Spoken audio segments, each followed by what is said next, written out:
Yo, welcome everyone. This is your host Lex Black. You're tuning into my show, Midnight Arcade. This is episode 33. Woo, man, we are rolling, we are steamrolling, man. I'm telling you, content creators out there, fellow creators out there, whenever you feel burnt out, trust your instincts, take that break. Because when you come back, I promise you won't regret it. You'll feel refreshed, you'll be ready to go, you'll be ready to get back after it, and you'll be ready to create more than you had prior to the break. Trust me when I say that. Anyway, man, I just wanted to say thank you for tuning into the show. This is just a recap of episode 32 of my show, covering Boruto 2 Blue Vortex Chapter 1. For namesake and abbreviation and for brevity, I'm just gonna call it TBV. Let's get into it, but before we do, housekeeping. Make sure you like, comment, subscribe, hit the bell icon to be notified for whenever I drop that new heat. You heard? Yes, sir. Now, look at this guy. Look at him. Look at him living a life of luxury. Look at him really having the audacity to live his brother's life with zero qualms. And if he did have any, we didn't see it in chapter 1 of TBV. The nerve. It'd be one thing if he too was affected by the omnipotence that he so wished for, right? But Buddy has even more of a nerve because he knows he's feeding into this bullshit and he's cool with it. That's crazy to me.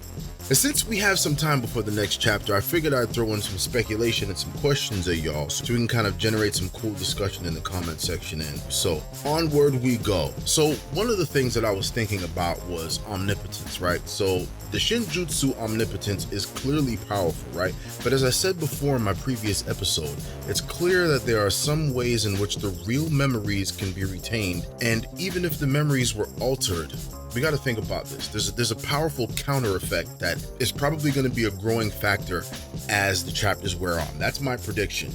Intuition, just the basic word intuition, appears to be a growing natural enemy of the supposed supreme jutsu. Some examples: Sasuke, Himawari, and Mitsuki, all for different reasons. But what do they all share and what do they all have in common? Some sort of gut feeling, some sort of intuition, some sort of trust in something beyond their own memories. I really feel like that's going to play a big factor in undoing the Shinjutsu, but onward we go. Let's talk about it a little bit. How strongly will, say, Mitsuki's intuition resonate upon seeing Boruto?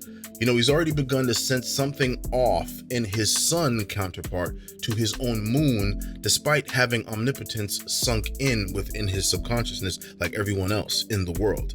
Now, when you couple this growing seed of doubt with the inevitable meeting of him and Boruto, maybe he'll freeze upon noticing something is off with the whole situation? I don't know, who knows?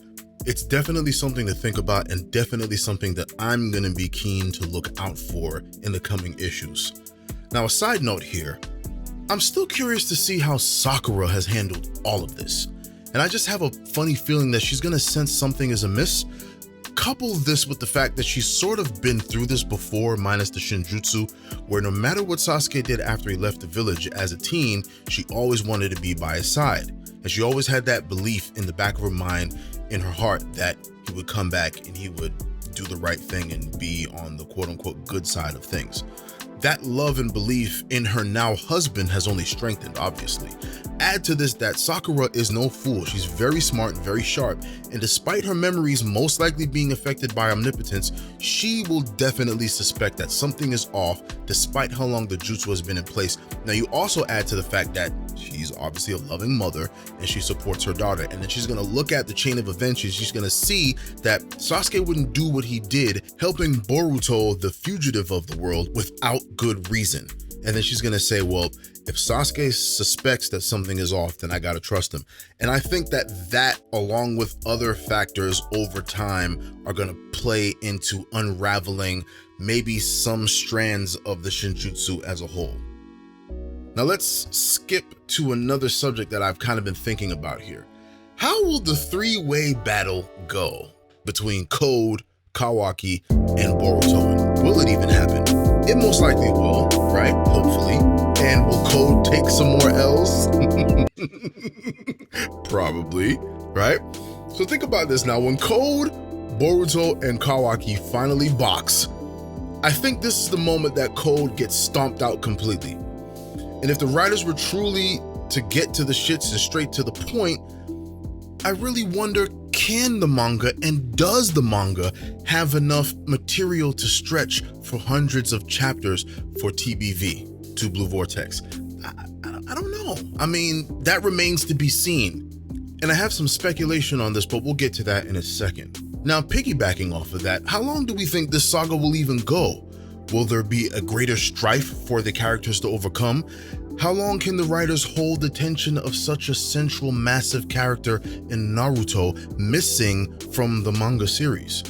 What do we think will happen if and when, and let's be serious, Naruto has to return at some point? Because why store him in a pocket dimension and achieve an effect similar to a quote-unquote death, which is essentially just a fake out, when the writers could just kill him off completely? They've done it before with certain characters. Why wouldn't they be able to do it with him, even if he is such a huge centerpiece of the franchise?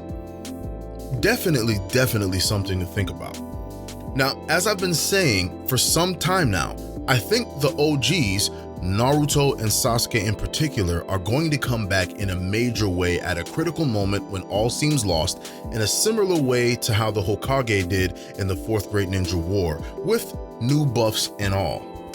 What will those buffs be? Lord knows. Okay, we don't know, but it's probably going to be something that brings them up to par in the series, and maybe it won't be Rinnegan or Kurama, but it will be something that will help them level the playing field, right? So now I want to skip to another topic here. I want to talk about Sarada in particular.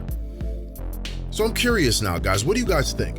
Is the tension between Sarada and Shikamaru, and by extension the rest of the village, coupled with the path traveled by her predecessors, her dad and Naruto, like a hint at some foreshadowing about Sarada leaving the village to find a way to reveal the truth to the world and to everyone about what's going on? The reason why I asked this is because of what she said about how Naruto brought her dad back after he committed great crimes.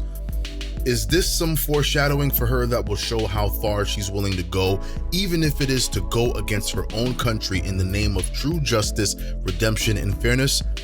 If she does embark on that kind of arc, she'd kind of be doing something sort of cool, like a fusion of what both her dad and her hero Naruto did, which I can't even lie to y'all, that would be kind of dope to see. Real talk. Now, begrudgingly, I'll admit, as much as I want to see Naruto being brought back immediately, there is some merit in building the suspense and maybe stretching the story arc out a little bit. But they will have to be very careful in doing that, as they have spent the better part of about 6 years building up to where we are now, with the looming supposed death, quote unquote, of the Hokage now here. If they hold the suspense out for too long, things may become anticlimactic, and we don't want that, right? Now, conversely, them coming to a quicker resolution could not only finally answer the questions fans have been having for so many years since the coveted opening scene on the Hokage Mountain, but it could also potentially make room to explore a new, bigger, more dire threat in the Otsutsuki god himself, Shibai. Again, to me, this would mean that the big dogs are back up to some semblance of power relative to the power scaling, and playing a critical support role to the new generation characters who have taken center stage for a massive conflict with Shibai or whomever, and whatever other machinations the writers have in store. Again, guys, we only got chapter 1 of Two Blue Vortex. There is a lot to be discovered. There's a lot of potential story to be told, or maybe not, who knows. Again, this series has been going on for 6 years, and it's been to mixed reviews at best. You know, it struggled to get off the ground in a major way. The sales were going down for a long time until shit truly hit the fan and we finally caught up to the flashback that they debuted to us 6 years ago. So maybe they'll get the hint, maybe they'll understand, like, all right, we got to keep the momentum going now. And you have to take into consideration the one-shot manga of Minato, the Sasuke Retsudens, and, you know, just the other numbers that really led to an understanding that The more we include the OGs in, the higher the ratings go, the more the sales go, so on and so forth. The more we involve the older characters in this series. So who knows what will happen? I'm just spitballing here, guys. I am so curious to see what kind of powers does Boruto have now? In what way is Code gonna take an L this time? Right?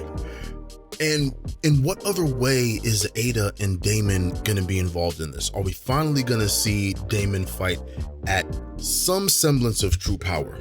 Are we gonna find someone who's gonna be his equal, his counterpart, his kryptonite in a sense? Are the writers going to really calm down the power scaling? Are they gonna take it beyond the stratosphere into a whole new universe? There's so many questions to be had. I'm so curious to see what happens. What about when Naruto comes back? What's Shikamaru gonna do? Will he even be affected by the Shinjutsu? We don't know these things. Some people believe that he will be, some other people believe that he won't be. And as far as I'm concerned, it's funny. I've been getting comments and things from people who kind of are upset at my opinions at Boruto, but hey, the series isn't as strong as its predecessors in more ways than one, and I'm just calling it out. But I am still very excited for this series, and I want to see where this goes. You guys let me know what you think in the comment section. Make sure you like, comment, subscribe, hit the bell icon to be notified whenever I drop that new heat. You heard? Yes, sir. And make sure you check the link in my bio. I have released 2 books of a cyberpunk fantasy trilogy I call Neon District. I have them on ebook. You can get hard copies for them, and you can get them in audiobook form. Yes, I recorded the audiobooks myself. It was a great time. It was truly an experience. I want you guys to check out the books when you can. But other than that, thank you for tuning into my show. I'll see you in episode 34. Yes, sir.